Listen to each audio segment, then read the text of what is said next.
പ്രായം 80നോടടുക്കുന്നു. കൈവശമിരിക്കുന്നത് ലോകത്തിലെ ഏറ്റവും വലിയ സാമ്പത്തിക സൈനിക ശക്തിയായ അമേരിക്കയുടെ പ്രസിഡന്റ് പദവി. ലോകത്തെ മുഴുവൻ നിയന്ത്രിക്കാൻ ശേഷിയുള്ള ആ കസേരയിൽ ഇരുന്നുകൊണ്ട് ഒരാൾ കാട്ടിക്കൂട്ടുന്ന കോമാളിത്തരങ്ങൾ കണ്ട് അന്തം വിട്ട് നിൽക്കുകയാണ് നയതന്ത്ര ലോകം. അമേരിക്കൻ പ്രസിഡന്റ് ഡൊണാൾഡ് ട്രംപിനെ കുറിച്ചാണ് പറഞ്ഞു വരുന്നത്. ട്രംപിന്റെ പോര് ആരുമായിട്ടാണെന്നല്ലേ?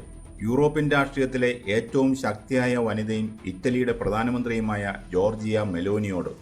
നയതന്ത്ര ചർച്ചകളും ആഗോള പ്രതിസന്ധികളും ചർച്ച ചെയ്യേണ്ട സോഷ്യൽ മീഡിയ അക്കൗണ്ടുകൾ വഴി ട്രംപ് ഇപ്പോൾ ഒരു പുതിയ മീം പങ്കുവച്ചിരിക്കുന്നു.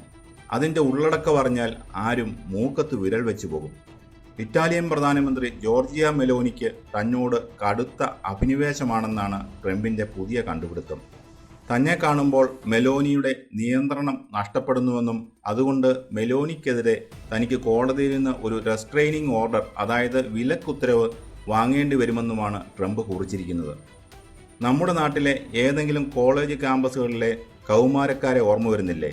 ക്യാമ്പസിലെ ഏറ്റവും സുന്ദരിയും പക്വതയുമുള്ള ഒരു പെൺകുട്ടി തന്നെ തിരിഞ്ഞു നോക്കുന്നില്ല എന്ന് കാണുമ്പോൾ തൻ്റെ ഈഗോ സംരക്ഷിക്കാൻ വേണ്ടി കൂട്ടുകാരോട് അവൾക്ക് എന്നോട് കടുത്ത ക്രഷാണടാ, എന്നെ വളയ്ക്കാൻ നടക്കുക എന്ന് വീമ്പ് പറയുന്ന ചില കോളേജ് കുമാരന്മാരുണ്ടാകും. കൃത്യമായി അതേ മാനസികാവസ്ഥയിലാണ് ഇപ്പോൾ ലോകത്തെ ഏറ്റവും വലിയ ജനാധിപത്യ രാജ്യത്തിൻ്റെ പ്രസിഡന്റ് പെരുമാറുന്നത്. അന്താരാഷ്ട്ര വേദികളിൽ പരസ്പര ബഹുമാനത്തിൻ്റെ സകല സീമകളും ലംഘിച്ചുകൊണ്ട് ട്രംപ് നടത്തുന്ന ഈ തരംതാണ പോര് വെറും ഒരു സോഷ്യൽ മീഡിയ തമാശയല്ല. അത് രണ്ട് ശക്തമായ രാജ്യങ്ങൾ തമ്മിലുള്ള നയതന്ത്ര ബന്ധങ്ങളെ എങ്ങനെയൊക്കെ ബാധിക്കാം. തുർക്കിയിൽ നടക്കാൻ പോകുന്ന നാറ്റോ ഉച്ചകോടിയിൽ ഇരുവരും നേർക്കുനേർ വരുമ്പോൾ എന്തു സംഭവിക്കും? ഈ തർക്കങ്ങൾ പെട്ടെന്നൊരു ദിവസം ഉണ്ടായതല്ല. ഇതിനൊരു കൃത്യമായ ഫ്ലാഷ് ബാക്ക് ഉണ്ട്. കുറച്ച് നാളുകൾക്ക് മുമ്പ് നടന്ന G7 ഉച്ചകോടിയിലാണ് ഇരുവർക്കുമിടയിൽ ശത്രുതയുടെ വിത്തുകൾ പാകിയത്. ഉച്ചകോടിക്കിടെ മാധ്യമങ്ങൾക്കും മറ്റ് നയതന്ത്ര പ്രതിനിധികൾക്കും മുന്നിൽ വെച്ച് ട്രംപ് ഇറ്റലിയുടെ ആഭ്യന്തര നയങ്ങളെയും മെലോനിയുടെ വ്യക്തിത്വത്തെയും പരിഹസിക്കുന്ന രീതിയിൽ ചില പരാമർശങ്ങൾ നടത്തി.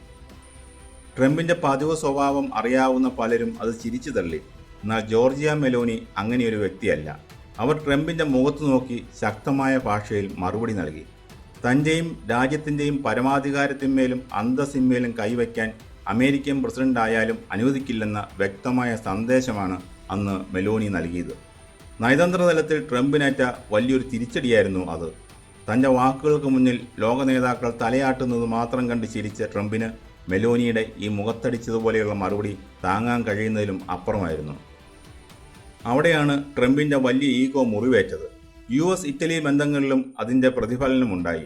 ഉദ്യോഗസ്ഥതല ചർച്ചകളെപ്പോലും ഇത് ബാധിച്ചു. തനിക്ക് നേരിട്ട ആ പരസ്യമായ തിരിച്ചടിക്ക് സോഷ്യൽ മീഡിയയിലൂടെ പ്രതികാരം ചെയ്യാനുള്ള ട്രംപിൻ്റെ നിരാശാജനകമായ ശ്രമമാണ് ഇപ്പോൾ നമ്മൾ കാണുന്ന ഈ പുതിയ മീം ആക്രമണം. ട്രംപ് തൻ്റെ പോസ്റ്റിൽ ഉപയോഗിച്ച റെസ്ട്രെയിനിങ് ഓർഡർ എന്ന വാക്കിൻ്റെ അർത്ഥം എന്താണെന്ന് നോക്കാം. പാശ്ചാത്യ രാജ്യങ്ങളിൽ, പ്രത്യേകിച്ച് അമേരിക്കൻ നിയമവ്യവസ്ഥയിൽ വളരെ ഗൗരവമുള്ള ഒരു കാര്യമാണിത്. ഒരാൾ നമ്മളെ നിരന്തരം പിന്തുടർന്ന് ശല്യം ചെയ്യുകയോ ഭീഷണിപ്പെടുത്തുകയോ നമ്മുടെ വ്യക്തി സ്വാതന്ത്ര്യത്തിന് തടസ്സം നിൽക്കുകയോ ചെയ്യുമ്പോൾ കോടതിയെ സമീപിച്ച് വാങ്ങുന്ന ഒരു സംരക്ഷണ ഉത്തരവാണിത്.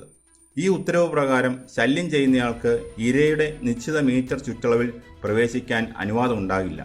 ഫോൺ വഴിയോ സോഷ്യൽ മീഡിയ വഴിയോ ബന്ധപ്പെടാനും കഴിയില്ല. നിയമം ലംഘിച്ചാൽ നേരിട്ട് ജയിലിൽ പോകേണ്ടി വരും. കുടുംബ വഴക്കുകളിലും പ്രണയപ്പോരുകളിലുമൊക്കെയാണ് ഇത് ഉപയോഗിക്കാറുള്ളത്. ഇവിടെയാണ് ട്രംപിൻ്റെ ബുദ്ധിശൂന്യതയും ക്രൂരതയും പുറത്തു വരുന്നത്. മറ്റൊരു രാജ്യത്തിൻ്റെ വനിതാ പ്രധാനമന്ത്രി തന്നെ നിരന്തരം ശല്യം ചെയ്യുന്നുവെന്നും അവർക്ക് തന്നോട് അവിഹിതമായ എന്തോ താല്പര്യമുണ്ടെന്നും വരുത്തി തീർക്കാനാണ് ട്രംപ് ഈ വാക്ക് ഉപയോഗിച്ചത്. ഇത് മെലോനിയെ ഒരു രാഷ്ട്ര നേതാവ് എന്ന നിലയിൽ മാത്രമല്ല, ഒരു സ്ത്രീ എന്ന നിലയിലും വ്യക്തിഹത്യ ചെയ്യുന്നതിന് തുല്യമാണ്. അന്താരാഷ്ട്ര തലത്തിൽ ഇത്തരം വാക്കുകൾ ഉപയോഗിക്കുന്നത് നയതന്ത്ര മര്യാദകളുടെ നഗ്നമായ ലംഘനമാണ്. ചിലർ ചോദിച്ചേക്കാം, ട്രംപ് പണ്ടേ ഇങ്ങനെയാണല്ലോ, സോഷ്യൽ മീഡിയയിൽ പലതും വിളിച്ചു പറയാറുണ്ടല്ലോ, ഇതിനെ അത്ര ഗൗരവമായി കാണണോ എന്ന്. തീർച്ചയായും കാണണം. കാരണം ഇവർ രണ്ടുപേരും സാധാരണക്കാരല്ല. ഒരാൾ ലോകത്തിലെ ഏറ്റവും വലിയ സാമ്പത്തിക ശക്തിയായ അമേരിക്കയുടെ തലവൻ, മറ്റേയാൾ യൂറോപ്പിലെ ഏറ്റവും നിർണായകമായ രാജ്യങ്ങളിലൊന്നായ ഇറ്റലിയുടെ നായിക. ഇറ്റലി കേവലം ഒരു രാജ്യമല്ല, യൂറോപ്യൻ യൂണിയനിലും നാറ്റോ സഖ്യത്തിലും റഷ്യ യുക്രൈൻ യുദ്ധ പശ്ചാത്തലത്തിലുമൊക്കെ വളരെ വലിയ തീരുമാനങ്ങൾ എടുക്കാൻ ശേഷിയുള്ള ഒരു പവർ ഹൗസാണ്. തുടർച്ചയായി സ്ത്രീവിരുദ്ധ പരാമർശങ്ങൾ നടത്തുന്ന വ്യക്തി എന്നൊരു ചീത്തപ്പേര് ട്രംപിന് പണ്ടേയുണ്ട്. മുമ്പ് ഹിലാരി ക്ലിന്റനോടും മറ്റു വനിതാ മാധ്യമ പ്രവർത്തകരോടും ട്രംപ് പെരുമാറിയ രീതി നാം കണ്ടതാണ്. എന്നാൽ ഇത്തവണ ട്രംപ് കളി തുടങ്ങിയത് സ്വന്തം സഖ്യകക്ഷിയിലെ ഒരു പ്രധാന നേതാവിനോടാണ്. ട്രംപിൻ്റെ ഈ തരംതാണ സൈബർ ആക്രമണം ഇറ്റലിയിലെ ജനങ്ങൾക്കിടയിലും രാഷ്ട്രീയ വൃത്തങ്ങളിലും വലിയ അമർഷമാണ് ഉണ്ടാക്കിയിരിക്കുന്നത്. ഇറ്റാലിയൻ മാധ്യമങ്ങൾ ട്രംപിൻ്റെ ഈ നടപടിയെ അപക്വവും അഹങ്കാരവും നിറഞ്ഞത് എന്നാണ് വിശേഷിപ്പിച്ചത്. അമേരിക്കയും ഇറ്റലിയും തമ്മിലുള്ള പ്രതിരോധ കരാറുകളെയും സാമ്പത്തിക ഇടപാടുകളെയും വരെ ബാധിച്ചേക്കാവുന്ന തരത്തിലേക്ക് ഈ ഒരു മീം തർക്കം വളർന്നു കഴിഞ്ഞു.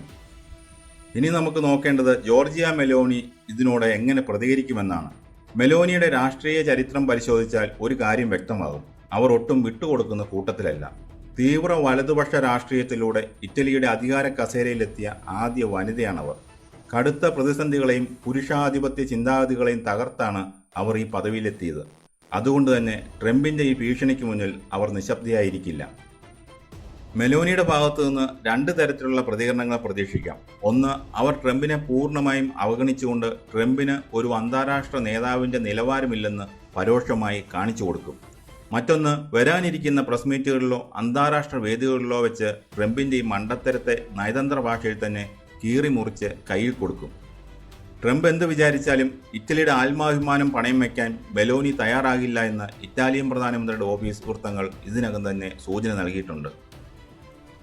ഇപ്പോൾ ലോക രാഷ്ട്രീയം ഉറ്റുനോക്കുന്നത് തുർക്കിയിൽ നടക്കാനിരിക്കുന്ന നാറ്റോ ഉച്ചകോടിയെയാണ്. ലോകത്തിലെ ഏറ്റവും വലിയ പ്രതിരോധ സഖ്യത്തിൻ്റെ ഈ യോഗത്തിൽ ട്രംപും മെലോനിയും ഒരേ മേശയ്ക്ക് ഇരുവശത്തുമായി ഇരിക്കേണ്ടി വരും. സാധാരണഗതിയിൽ നേതാക്കൾ പരസ്പരം കൈകൊടുക്കുകയും ഹസ്തദാനം ചെയ്യുകയും സൗഹൃദം പങ്കുവെക്കുകയും ചെയ്യുന്നതാണ് ഇത്തരം ഉച്ചകോടികളുടെ രീതി. എന്നാൽ തുർക്കിയിൽ അത് സംഭവിക്കുമോ? നയതന്ത്ര നിരീക്ഷകർ പ്രവചിക്കുന്നത് തുർക്കി ഉച്ചകോടി കടുത്ത നാടകീയ രംഗങ്ങൾക്ക് വേദിയാകുമെന്നാണ്. മെലോനി ട്രംപിന് ഹസ്തദാനം നൽകാൻ വിസമ്മതിച്ചാൽ അത് ട്രംപിന് വലിയൊരു നാണക്കേടാകും. ഫ്രാൻസ്, ജർമ്മനി തുടങ്ങിയ മറ്റ് യൂറോപ്യൻ രാജ്യങ്ങളിലെ നേതാക്കൾ ഈ വിഷയത്തിൽ മെലോനിക്ക് പിന്തുണ പ്രഖ്യാപിക്കാനാണ് സാധ്യത. കാരണം യൂറോപ്യൻ യൂണിയൻ നേതാക്കളോട് ട്രംപ് കാണിക്കുന്ന അഹങ്കാരത്തിന് ഒരു മറുപടി നൽകാൻ അവരും ആഗ്രഹിക്കുന്നുണ്ട്. തുർക്കിയിലെ നാറ്റോ ഉച്ചകോടി കേവലം ആഗോള സുരക്ഷയെക്കുറിച്ചുള്ള ചർച്ചകളുടെ മാത്രമല്ല, ട്രംപിൻ്റെ ഈഗോയും മെലോനിയുടെ ആത്മാഭിമാനവും തമ്മിലുള്ള ഒരു വലിയ യുദ്ധവേദിയായി മാറും എന്നതിൽ സംശയമില്ല. ലോകത്തെ ഏറ്റവും വലിയ പദവികളിൽ ഇരിക്കുമ്പോഴും ചില മനുഷ്യർ തങ്ങളുടെ സ്വാഭാവികമായ അപക്വതയും സ്ത്രീവിരുദ്ധതയും ഉപേക്ഷിക്കില്ല എന്നതിൻ്റെ ഏറ്റവും വലിയ തെളിവാണ് ഡൊണാൾഡ് ട്രംപിൻ്റെ ഈ പ്രവൃത്തിയെന്ന് വിലയിരുത്തേണ്ടി വരും. ഒരു ജനാധിപത്യ രാജ്യത്തിന് തലവന് ഉണ്ടായിരിക്കേണ്ട ഏറ്റവും കുറഞ്ഞ യോഗ്യത പരസ്പര ബഹുമാനമാണ്. അതില്ലാത്ത പക്ഷം അവർ എത്ര വലിയ പദവിയിലിരുന്നാലും ജനമനസ്സുകളിൽ കോമാളികളായി തുടരും. ട്രംപിൻ്റെ ഈ ക്ലാസ് റൂം ബുള്ളിയിങ്ങിന് ജോർജിയ മെലോനി തുർക്കിയിൽ വെച്ച് എന്തു മറുപടിയാകും നൽകുക?